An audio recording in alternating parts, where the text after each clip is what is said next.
Hello students, स्वागत है आप सभी का पॉलिटेक्निक सेकेंड सेमेस्टर के introduction to IT system subject के लेक्चर नंबर फर्स्ट में। इस लेक्चर में हम बेसिक बेसिक चीज़ों को देखेंगे कि आपको कितने चैप्टर्स पढ़ने हैं, ये जो आपका सब्जेक्ट है ये किस टाइप का सब्जेक्ट है, इसके अलावा किस चैप्टर से कितने नंबर के क्वेश्चन आपके बोर्ड परीक्षा में एराइज होंगे, बोर्ड परीक्षा में पूछे जाएंगे और कौन कौन से आपके टोटल चैप्टर्स रहने वाले हैं। तो चलिए लेक्चर को हम स्टार्ट करते हैं। सबसे पहले आप ये समझिए जो आपका सब्जेक्ट है इंट्रोडक्शन टू आईटी सिस्टम, इसका मतलब क्या है, इसका मतलब क्या होता है, इसमें आपको पढ़ना क्या है। तो आईटी प्रणाली का परिचय, ठीक है। इंट्रोडक्शन टू आईटी सिस्टम मतलब आईटी प्रणाली का परिचय। यहाँ पे आईटी का मतलब क्या है, यहाँ पे आपको दिख रहा होगा इंट्रोडक्शन टू आईटी सिस्टम, ये तो आपके सब्जेक्ट का नाम है कि हाँ चलिए आईटी प्रणाली का परिचय, ये सब्जेक्ट का नाम है। यहाँ पे आईटी का मतलब होता है इंफॉर्मेशन। क्या होता है आईटी का मतलब? Information technology. यहाँ पे हो गया आपका आईटी का मतलब इंफॉर्मेशन टेक्नोलॉजी मतलब सूचना प्रौद्योगिकी। इसमें है आपको इंट्रोडक्शन टू आईटी सिस्टम मतलब introduction to information technology system, इसके बारे में आपको पढ़ना है। अब इसमें है क्या? इसमें बेसिकली आपको कंप्यूटर के बारे में पढ़ना है, कंप्यूटर सिस्टम के बारे में पढ़ना है, हार्डवेयर के बारे में पढ़ना है, सॉफ्टवेयर के बारे में पढ़ना है, नेटवर्क वगैरह के बारे में पढ़ना है और साइबर सिक्योरिटी के बारे में पढ़ना है। बस यही बेसिक बेसिक चीजें हैं। उसके बाद से आपका एमएस ऑफिस वगैरह आ गया, ठीक है, आपका लिब्रे ऑफिस वगैरह आ गया। मतलब नॉर्मल नॉर्मल चीजें पढ़नी है आपको। कंप्यूटर अर्थात कहिए कि कंप्यूटर सिस्टम से रिलेटेड ही सारी चीजों को पढ़ना है कि हाँ कंप्यूटर क्या है, कंप्यूटर हार्डवेयर क्या है, सॉफ्टवेयर क्या है, नेटवर्क वगैरह क्या है। बस इसी चीज के बारे में पढ़ना है। इसी का नाम है, इसी सब्जेक्ट का नाम है आपका इंट्रोडक्शन टू आईटी सिस्टम यानी कि आईटी प्रणाली का परिचय। और आईटी का पूरा नाम होता है इंफॉर्मेशन टेक्नोलॉजी यानी कि सूचना प्रौद्योगिकी। ठीक है, ये चीज आप समझ गए। ये सब्जेक्ट आपका बेसिकली कंप्यूटर बेस्ड है। जो बच्चे हाई स्कूल में कंप्यूटर वगैरह पढ़े होंगे, कंप्यूटर लिए होंगे, उनको सारी चीजें मालूम होंगी। या फिर कहिए कि जो बच्चे आपके 12th की बात करें उसमें कॉमर्स वगैरह लिए होंगे तो उनको भी सारी चीजें मालूम होंगी। तो थोड़ा सा परिचय है, हिंदी में भी है, नोट्स भी जाकर के आप पॉली वाला टेक्निक एप्लीकेशन से ले सकते हैं, परचेज कर सकते हैं। यहाँ आप देखिए सूचना प्रौद्योगिकी का जीवन के सभी पहलुओं पर आपको ये सब्जेक्ट क्यों पढ़ना है, तो इसके बारे में थोड़ा सा जान लीजिए कि सूचना प्रौद्योगिकी का जीवन के सभी पहलुओं पर बहुत प्रभाव है। कंप्यूटर का उपयोग करने का प्राथमिक उद्देश्य जीवन को आसान बनाना है। जाहिर सी बात है कि कंप्यूटर का हम यूज कैसे क्यों करते हैं कि कोई भी काम आसानी से हो जाए, जल्दी हो जाए, एक्यूरेसी के साथ हो जाए, इसीलिए तो करते हैं। जब भी आप कहीं भी जाएंगे, हॉस्पिटल में जाएं, किसी फैक्ट्री में जाएं, कंपनी में जाएं, कहीं भी जाएंगे आपको कंप्यूटर, लैपटॉप, सिस्टम वगैरह देखने को मिल जाएगा।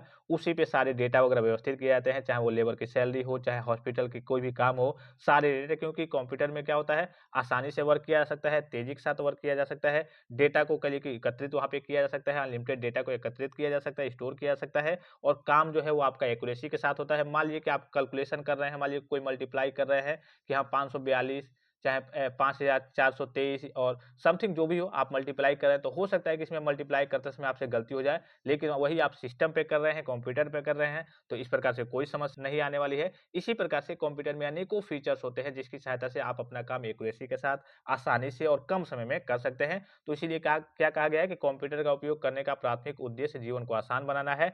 लगभग सभी कार्यस्थल और रहने का वातावरण कंप्यूटरीकृत हो रहा है। यह विषय विभिन्न हार्डवेयर और सॉफ्टवेयर घटकों का उपयोग करने के लिए कंप्यूटर सिस्टम के मूल सिद्धांतों का परिचय देता है। इन वातावरणों में काम करने के लिए डिप्लोमा धारकों को तैयार करने के लिए यह आवश्यक है कि उन्हें सूचना प्रौद्योगिकी यानी कि इंफॉर्मेशन टेक्नोलॉजी के विभिन्न पहलुओं से अवगत कराया जाए। यानी कि ये डिप्लोमा के बच्चों को इसलिए पढ़ाया जा रहा है कि आपको इंफॉर्मेशन टेक्नोलॉजी के बारे में, सूचना प्रौद्योगिकी के बारे में, हर पहलुओं के बारे में कलिए अवगत कराया जाए। जैसे कि सूचना प्रौद्योगिकी अवधारणा और इसके दायरे को समझना, कंप्यूटर का संचालन करना, वही मैंने आपको बताया कि कंप्यूटर कैसे चलाना है, MS office, open office, Libre office क्या होता है, इसको उपयोग कैसे करना है, करके इंटरनेट आदि का उपयोग करके विभिन्न उपकरणों का उपयोग करना, डिप्लोमा धारकों की व्यापक योग्यता प्रोफाइल का निर्माण करना। यह प्रदर्शन छात्रों को आत्मविश्वास के साथ अपने पेशे में प्रवेश करने, सामंजस्यपूर्ण तरीके से रहने और उत्पादकता में योगदान करने में सक्षम करेगा। इसीलिए ये आपको ये सब्जेक्ट जो नया सब्जेक्ट है इस बार पहली बार आपके डिप्लोमा में लाया गया है कि हाँ जो डिप्लोमा के बच्चे हैं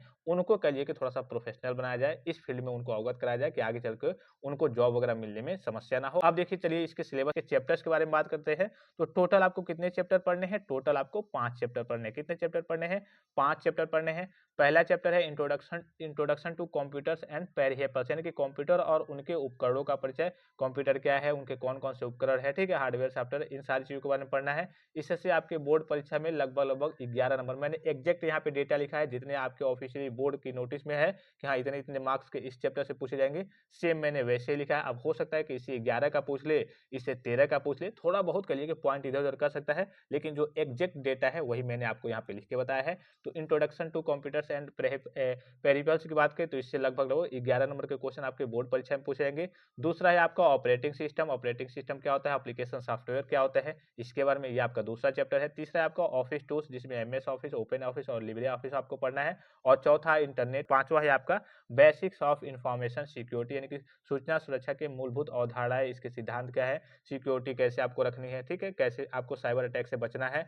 अब देखिए इसके टॉपिक्स चैप्टर वाइज आपको टॉपिक्स दिखाया था हमें कि किस चैप्टर में कौन कौन से टॉपिक्स है, क्या क्या पढ़ना है। तो पहले चैप्टर की बात करें तो इसमें आपको बेसिकली इंट्रोडक्शन पढ़ना है, कंप्यूटर जनरेशन के बारे में पढ़ना है, कंपोनेंट्स ऑफ कंप्यूटर के बारे में पढ़ना है, types of computer, CPU, RAM, ROM, hard disk, USB, flash drive, keyboard, mouse, display devices, printer, scanner, modem, आपका साउंड कार्ड्स हो गया, स्पीकर हो गया, सीएमएस बैटरी हो गया, शेयरिंग ऑफ प्रिंटर्स हो गया। ये आपको चैप्टर नंबर फर्स्ट में पढ़ना है। चैप्टर नंबर सेकंड के टॉपिक्स की बात करें तो इसमें देखिए आपको सिस्टम सॉफ्टवेयर पढ़ना है, एप्लीकेशन सॉफ्टवेयर पढ़ना है, वर्चुअलाइजेशन सॉफ्टवेयर पढ़ना है, यूटिलिटी ऑफ सॉफ्टवेयर पढ़ना है, एमएस ऑफिस, ओपन ऑफिस और लिब्रे ऑफिस पढ़ना है, वर्किंग विथ विंडो ओएस पढ़ना है और डेस्कटॉप कंपोनेंट्स पढ़ना है, menu bars, creating shortcuts of program, फिर आपका installation of application software, antivirus and drivers के बारे में आपको पढ़ना है। सिंपल सिंपल चीजें हैं, बड़ी ही आसान सी चीजें हैं।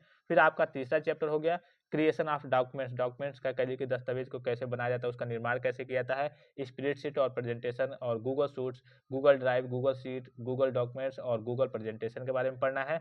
फिर चौथा चैप्टर आपका देखिए नेटवर्किंग से रिलेटेड है, इंटरनेट है, तो उसमें नेटवर्क टोपोलॉजीज के बारे में पढ़ना है, basic of networking, LAN, MAN और वैन के बारे में पढ़ना है, कनेक्टिंग डिवाइसेज के बारे में पढ़ना है, ब्रिज, स्विच, राउटर, गेटवे जो आपके कनेक्टिंग डिवाइसेज है। फिर wifi technology, concept of IP address, DNS और सर्च इंजन और ईमेल और वेब ब्राउजिंग के बारे में पढ़ना है। और फिर जो आपका लास्ट चैप्टर है, पांचवा चैप्टर है, उसमें आपको सुरक्षा से संबंधित चीजों को बारे में पढ़ना है, सिक्योरिटी के बारे में पढ़ना है, इंट्रोडक्शन टू सिक्योरिटी, सुरक्षा का परिचय, सुरक्षा खतरे कैसे कैसे साइबर अटैक होते हैं, उनकी पहचान हमें कैसे करना है और उनका रोकथाम हमें कैसे करना है, और भारतीय साइबर का कानून क्या है, अगर आप साइबर अपराध करते हैं तो कौन सी धारा आपके ऊपर लगती है, क्या आपके ऊपर कह लीजिए कि कानूनी कार्रवाई की जाएगी। तो पांचवें चैप्टर में बस आपको सिक्योरिटी के बारे में यही सारी चीजें पढ़ना है। तो ये जो है आपका पूरा चैप्टर वाइज आपका टॉपिक्स हो गया।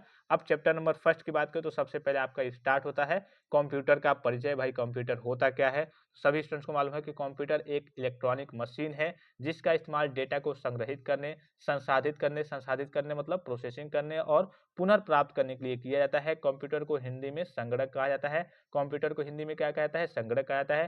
Computer is an electronic machine which is use to store, process and retrieve data. Computer is called संगणक इन हिंदी। ये आपका बेसिक सा डिफिनेशन हो गया। इसके अलावा भी कई सारे डिफिनेशन वगैरह हैं। तो इस फर्स्ट लेक्चर को हम यहीं पे समाप्त करते हैं। सेकेंड लेक्चर से हम यहाँ से इसी टॉपिक से कंप्यूटर का परिचय यहीं से कहिए कि टॉपिक को स्टार्ट करेंगे और सिंपल सरल और आसान भाषा में हिंदी और इंग्लिश लैंग्वेज में सारी चीजों को देखते चलेंगे। पॉली वाला टेक्निक एप्लीकेशन को जाकर के आप डाउनलोड कर लेंगे, वहां पे आप इनरोल हो जाएंगे। आपके प्री बोर्ड के नए पेपर जैसे ही आते हैं वो आपको मिल जाएगा। इसके अलावा आपको PYQP देखने को मिल जाएगा। PYQP मतलब प्रीवियस ईयर का ओरिजिनल क्वेश्चन पेपर जो है, बोर्ड पेपर है, वो देखने को मिल जाएगा। इसके अलावा आपको नोट्स वहां पे, ये सारे नोट्स आपको वहां पे धीरे धीरे आपको चैप्टर वाइज सारी चीजें वहां पे अपलोड कर दी जाएंगी। ये भी सारी चीजें आपको देखने को मिल जाएगा। सिंपल और आसान भाषा में रहेंगे सारे नोट्स वगैरह, आप पढ़ के ही सारी चीजों को समझ जाएंगे कि हाँ क्या है कैसे है। जैसे अगर आपने फर्स्ट सेमेस्टर में कम्युनिकेशन स्किल्स इन इंग्लिश और केमिस्ट्री का तो पूरा नहीं बन पाया था, देखा होगा आपने, तो सारी चीजें आपको मालूम होंगी। तो आई होप कि ये वीडियो आपको काफी ज्यादा हेल्पफुल और इन्फॉर्मेटिव लगा होगा। और किसी प्रकार का संदेह हो, कोई भी जानकारी चाहिए तो आप कमेंट बॉक्स में कमेंट करके पूछ सकते हैं। फिलहाल इस वीडियो में इतना ही, इजाजत दीजिए। धन्यवाद, थैंक्स फॉर वॉचिंग। मिलते हैं नेक्स्ट वीडियो में।